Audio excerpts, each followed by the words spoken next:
రాజానగరం నియోజకవర్గంలో శనివారం రాత్రి రేవు పార్టీ జరిగినట్లు వస్తున్న వార్తలు సంచలనం సృష్టిస్తున్నాయి. నియోజకవర్గంలోని కోరుకొండ పోలీస్ స్టేషన్ పరిధిలో బూరుగుపూడి జంక్షన్ గేటు వద్ద గల ఒక సర్వీస్ అపార్ట్మెంట్లో రేవు పార్టీ నిర్వహిస్తుండగా జిల్లా పోలీసు ఉన్నతాధికారులకు రాబడిన సమాచారంతో ప్రత్యేక బృందాలతో దాడి చేసి 13 మంది వ్యక్తులను, 5గురు యువతులను అదుపులోకి తీసుకున్నారని సమాచారం.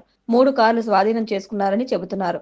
అయితే ఈ పార్టీలో డ్రగ్స్ స్వీకరించలేదని, మద్యం మాత్రమే తాగినట్లు పోలీసులు చెబుతూ ఉండడంతో ఇది రేవు పార్టీ కాదన్న వాదనలు కూడా వినిపిస్తున్నాయి. ఈ సమాచారాన్ని పోలీసులు అధికారికంగా ఇంకా నిర్ధారించలేదు.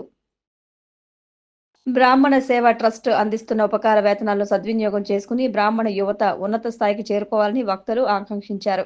బ్రాహ్మణ సేవా ట్రస్ట్ ఆధ్వర్యంలో స్థానిక గోదావరి గట్టున ఉన్న మల్లిగ సత్రంలో ఆదివారం సాయంత్రం జిల్లాలోని బ్రాహ్మణ విద్యార్థులకు ఉపకార వేతనాల పంపిణీ కార్యక్రమం జరిగింది. 100 మందికి 5 లక్షల రూపాయల ఉపకార వేతనాలను ట్రస్ట్ ప్రతినిధులు అందజేశారు. ఈ సందర్భంగా దంతుర్తి సత్యప్రసాద్ మాట్లాడుతూ 2011 సంవత్సరం నుంచి ప్రతి ఏటా నిరాఘాటంగా ఈ కార్యక్రమాన్ని కొనసాగిస్తున్నామని తెలిపారు. ఇంజనీరింగ్ విద్యార్థులకు 5,000, డిగ్రీ, ఇంటర్, డిప్లొమా విద్యార్థులకు 4,000 రూపాయల చొప్పున స్కాలర్షిప్స్ అందజేస్తున్నట్లు వివరించారు. ఆయన మాట్లాడుతూ ఇప్పుడు ఉపకార వేతనాలు పొందిన విద్యార్థులు ఉద్యోగాలు సాధించి ఆర్థికంగా స్థిరపడిన తర్వాత బ్రాహ్మణ పేద విద్యార్థులకు ఆర్థిక సాయం అందించేందుకు ముందుకు రావాలని పిలుపునిచ్చారు. బ్రాహ్మణ పిల్లలు తోటి బ్రాహ్మణులను వివాహం చేసుకోవడం ద్వారా సమాజానికి మంచి సందేశం ఇచ్చేందుకు ముందుకు రావాలని విజ్ఞప్తి చేశారు. ఈ కార్యక్రమంలో ట్రస్ట్ జిల్లా ప్రతినిధులు గాడేపల్లి సత్యనారాయణమూర్తి, చక్రవర్తి, రాంబాబు, రేగడమెల్లి రామ్దేవ్ శర్మ, సిహెచ్ ప్రసాద్, జోసుల దుర్గాప్రసాద్ తదితరులు పాల్గొన్నారు. జిల్లాలో నూతన సంవత్సర వేడుకలలో అల్లర్లు సృష్టించిన, అసాంఘిక కార్యకలాపాలకు పాల్పడిన కఠిన చర్యలు తప్పవని ఎస్పీ డి. నరసింహ కిషోర్ హెచ్చరించారు. ప్రశాంతంగా, ఆనందంగా వేడుకలు జరుపుకోవాలని ప్రజలకు విజ్ఞప్తి చేశారు.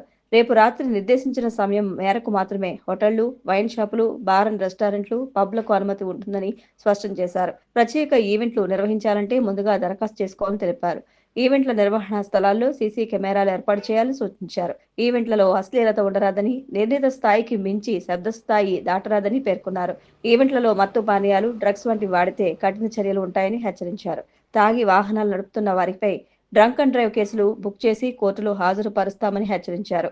డ్రంక్ అండ్ డ్రైవ్ చేస్తే 10,000 ఫైన్ లేదా 6 నెలల జైలు శిక్ష పడే అవకాశం ఉంటుందని తెలిపారు. ద్విచక్ర వాహనాలకు సైలెన్సర్ లేకుండా పెద్ద పెద్ద ధ్వనులు చేసుకుంటూ తిరుగుతున్న, over speed, wrong route driving చేస్తూ పట్టుబడిన వారి యొక్క వాహనాలను సీజ్ చేసి డ్రైవింగ్ లైసెన్స్ను 3 నెలలు లేదా అంతకంటే ఎక్కువ కాలం లేదా పర్మనెంట్గా రద్దు చేసేందుకు ఆర్టీఓ ఆఫీసుకు సిఫారసు చేస్తామని తెలిపారు. మహిళలకు ఇబ్బందులు ఉంటే వెంటనే మహిళా రక్షక్ టీంలను సంప్రదించాలని విజ్ఞప్తి చేశారు.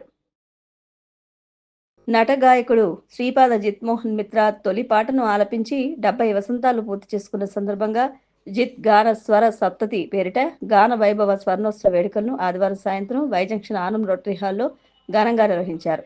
ఈ సందర్భంగా జిత్మోహన్ మిత్రా దంపతులను ఘనంగా సత్కరించారు.